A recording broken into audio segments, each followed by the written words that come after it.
더 나가서 소제목으로 네 번째로 보면 이 지식적인 영향에서 또 하나 보면 오늘날 우리 시대를 이렇게 감싸고 있는 부분의 하나입니다. 인터넷에 그런 악영향이 있어요. 요즘 젊은 세대들 SNS 안 하는 것이 아니죠. 소셜 네트워크 서비스 누구나 인터넷을 합니다. 요즘 인터넷도 연령대에 따라서 어느 걸 더 선호하는지가 다 다르지 않습니까? 뭐 지금 우리 옛날에 뭐 카페 블로그로만 시작을 했지만 요즘은 카톡으로도 많이 하시고 또 밴드로도 하시고 인스타그램도 하고 그런데 또 이렇게 일부는 또 페이스북을 또 많이 사용합니다. 트위터도 많이 사용합니다. 저도 여러 가지를 많이 사용을 합니다. 뭐 소통이라는 것에 대해서는 시공간을 초월해서 소통할 수 있으니까 편리한 점은 많습니다. 그러나 오프라인이 아닌 온라인으로서만 모든 관계가 이루어지는 것으로 만족하고 행복감을 느낀다면 그건 문제가 되는 것이죠. 자, 인터넷과 SNS는 장점이 있지만 단점이 있어요. 그 밝은 면이 있지만 또 어두운 면이 있어요.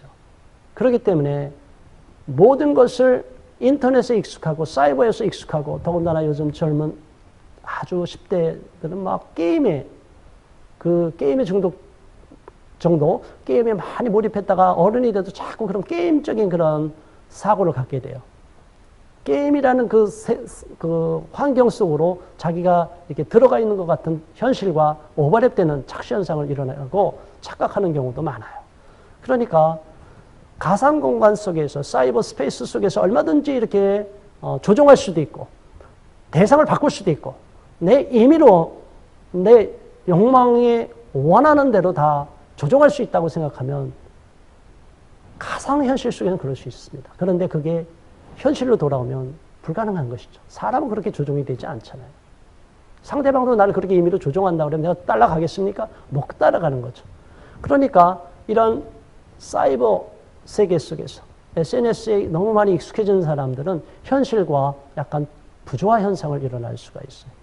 현실을 두 발 딛고 있는 이 땅의 현실을 좀 이렇게 붕 떠 있는 것처럼 살아가게 되고 또 이런 것이 익숙해지다 보면 결혼하더라도 거기에 좀 집중하지 못하게 되고 아니면 결혼 자체를 부인하려고 하고 또 더 나아가서는 과학이 더 발달하면 나의 대상, 쾌락의 대상으로서 만일 배우자를 찾는다, 이성을 찾는다 했을 땐 사이버 섹스까지 막 넘어가서 정말 오늘날 인공지능이 발달하고 나면 앞으로 인류가 어떻게 될 것인가 저는 상당히 두렵고 부정적으로 보는 시각을 갖고 있습니다.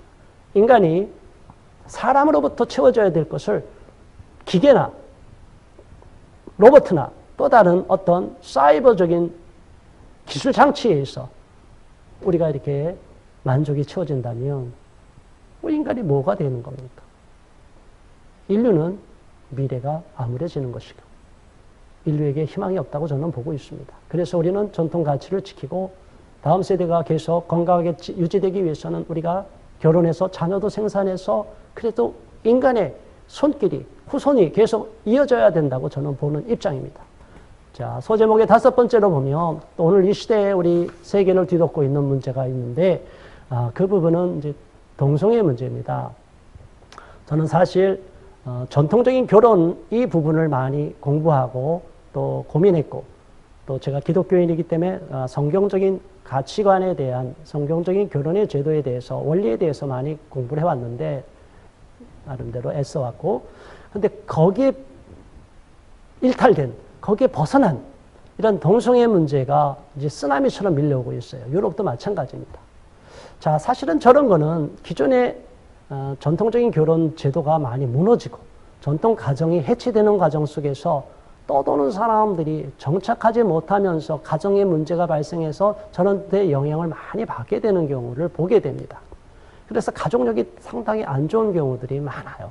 일반적으로 이성애자들도 결혼 문제에 어려움을 겪고 결혼 후에도 많이 힘들어하는 부분들은 보면 원가족과의 가족력, 첫 번째 우리가 살펴본 대로 가족 관계 속에서의 문제가 그 결혼 생활, 이성과의 교제의 문제, 또 그 사람과 어떻게 관계를 설정해 가는 데 있어서 굉장히 어려움을, 장애를 겪는 것이 있는 것처럼 안 좋은 엮이는 가정 속에서 자란 많은 상당수의 사람들이 동성에게 끌리는 또 동성에게 원치 않는 피해를 봐서 또 빠지는 경우도 있지만 어쨌든 호기심이든 쾌락이든 잘못된 생각에 영향을 받든 어쨌든 그 내면이 건강하지 못한 상태에서 외부의 영향을 많이 받게 되는 겁니다.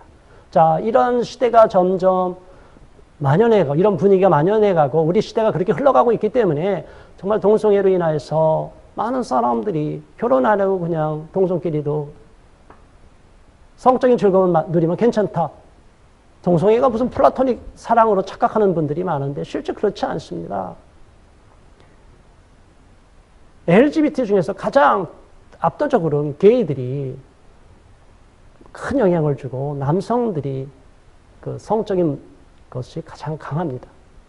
그래서 외국에서도 우리나라 뭐 퀴어 축제는 이렇게 얘기하지만 그렇지 않아요. 게이 퍼레이드라고 얘기하잖아요. 게이 프라이드 퍼레이드라고 얘기한 거예요. 스톤월 인 라이엇.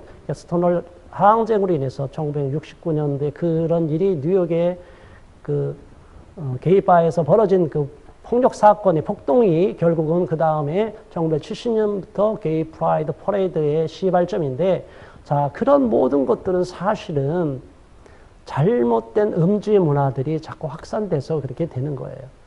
자, 동성애 유전자는 발견된 적이 없습니다. 딘 해머가 연구를 해서 사이언스지에도 발표됐지만 자기 나중에 연구로 다 뒤집어 엎었습니다. 그러니까 비과학적인 것을 과학적인 것으로 자꾸 선천성을 주장하는데, 만일 동성애자가 선천적이라면, 선천적인 유전을 갖고 있다면 지금 동성애자는 또 동성애자를 낳을 수가 있어요. 그런데 지금까지 인류 역사상 동성애자가 동성애자를 낳은 경우가 없어요. 동성끼리 어떻게 임신을 합니까? 동성끼리 어떻게 출산을 합니까? 생명 복제는, 생명의 잉태는 그렇게 이루어지지 않아요. 남성과 여성이 암컷과 수컷이 만나서 이루어지게끔 자연 만물이 그렇게 지어져 있어요. 그런데 그걸 부정하고 동성끼리도 된다. 과학의 힘을 빌려서 된다. 남성의 얼굴을 갖고 있는데 임신했다. 이런 거는 다 원래 여성이었는데 성호르몬을 주입받아서 남성으로 전환 수술하다가 임신해갖고 그게 그렇게 나타나는 것이죠. 자, 그래서 우리는 너무나 이러한 오늘날 가뜩이나 저출산 국가부도위기에 심각한데 이런 동성애 문제까지도 우리 사회를 어지럽혀서 많은 청년들이 결혼 문제까지 혼란을 느끼고 잘못된 성적인 유혹에 빠지게 만드는 이러한 문화는 시급히 시정이 돼야 된다고 봅니다. 자, 다음 장으로 넘어가겠습니다. 이제 마지막입니다. 자, 오늘 이 시대를 우리가 살펴볼 때 더 철학 세계관의 가장 최절정판이라고 할 수 있는 종교적인 부분을 다루지 않을 수가 없습니다. 사실은 우리 문화도 다 사실은 어느 시대든지 그 시대를 지배했던 종교적인 모습, 종교적인 그 교리에 의해서 그 문화가 형성이 됩니다. 자, 우리 나라는 이제 조선시대 그 유교 문화로 인해서 많이 영향을 받았지 않습니까? 그래서 다른 나라 문화와 달리 상당히 남전여비도 강하고 또 이게 결혼도 중매 문화가 이제 많이 돼 있어서 우리나라는 반중매, 반연애가 지금도 존속하고 있어요. 반중매 문화가. 그런데 너무나 가부장적인 부모 밑에서 자라서 그것이 싫다고 해서 상처를 받은 여성들은, 특히 여성들은 한국 남성이 싫어. 그래서 너무 가부장적인 남자 싫어. 이래서 결혼을 잘 안 하려고 해요. 또 잘못된 사이비 이단 이런 쪽에 빠져있는 사람들은 그 교리에 의해서 결혼하지 못하게 하거나 하더라도 그쪽의 지침에 따라서만 아무라고나 아마 이렇게 짝을 줘서 결혼하게 만들거나, 그래서 그 사람들의 자율성을 해치고 또 그 사람들이 갖고 있는 건강한 결혼관을 다 없애버리고 그냥 그 교리에 맞는 그냥 하나의 도구로서 결혼을 전락시켜버리는 거예요. 그러니까 그 사람들은 건강한 결혼을 할 수가 없고 건강한 가정을 세울 수가 없게 되는 경우가 있습니다. 또 기독교 내에서도 보면 다른 쪽도 마찬가지일 수 있지만 특히 이제 개신교 쪽에서는 여성의 비율이 많이 높습니다. 남성보다. 그러니까 여성들이 남녀 성비가 잘 안 맞아서 어려운 부분도 있고, 또는 여성들이 요즘 일반적으로 모든 수준이 많이 높아져 있어요. 학력도 높아져 있고 사회적으로도 많이 여성들이 진출하고 여러 가지 조건들이 좋아지는 경우가 많아요. 그런데 남성들은 거기에 미치지 못할 때 그런 서로 언밸런스가 일어나서 뭐 서로 이렇게 만나려고 해도 그런 절대적인 숫자도 안 맞고 또 이렇게 서로 맞춰가려고 해도 그게 잘 안 돼서 서로 그냥 포기하거나 기피하는 이러한 안타까운 일들이 일어나고 있어요.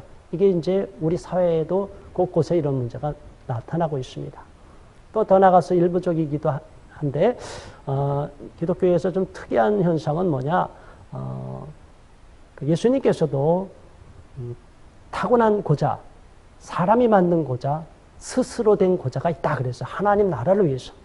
그래서 하나님의 사명을 받아서 특별한 사명을 완수하기 위해서 스스로 결혼하지 않고도 살 수 있다. 뭐 이렇게 얘기도 하셨고요. 또 사도 바울께서도 결혼한 은사를 타고난 사람이 있지만 또 한편으로는 독신으로 타고난 은사로 선물로 주고받은 것처럼 선천적으로 이렇게 독신으로 태어난 사람도 있을 것이다. 또 이렇게 규정하기도 합니다. 그런데 상당수의 또 미혼자들이 저것을 잘못 받아들여서 자신은 해당이 안 되는데도 마음에 이렇게 작정을 했다, 소원했다 해서 잘못된 경우에 빠지는 경우가 있습니다. 또 그 외에 여러 가지 종교 내에서도 뭐 이슬람이나 유대교나 그 외 다른 종교에서도 너무나 이렇게 일반적인 전통 결혼에서 어긋나는 쪽으로 여성을 하나의 착취 대상으로 본다거나 일부 다처제를 가거나 여성을 뭐 함부로 할례하거나 성폭행하거나 뭐 이런 식으로 여성을 하나의 서로 이렇게 존중하며 서로가 이렇게 남성과 여성이 서로를 존중하면서 아끼면서 서로를 격려하면서 한 운명체다, 공동 운명체다 이런 생각을 해야 되는데 이런 한 남성과 한 여성과의 이런 관계를 다 무너뜨리려는 이런 제도는 일부 다처제 제도가 뭐 유럽이나 미국의 일부에서는 마치 이게 대단히 최신적인 것처럼 이야기하는데 이거는 아주 병적인 구조입니다. 그런 것이 어떻게 합리화될 수가 있을까요? 한 남성과 한 여성이 서로가 집중하도록 우리 인간은 지어졌는데 그렇지 않고 아무와 관계를 맺고 원하는 대로 마음 놓고 본인의 욕망을 발산시킬 수 있다면 그것이 어떻게 건강한 사회를 유지할 수 있겠습니까?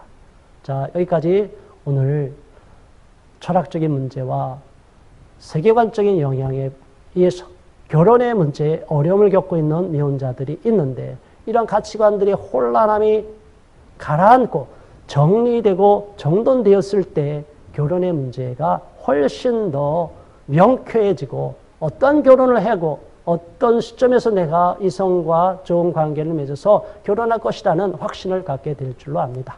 지금까지 경청해 주셔서 감사합니다. 다음 시간에 또 뵙겠습니다. 고맙습니다.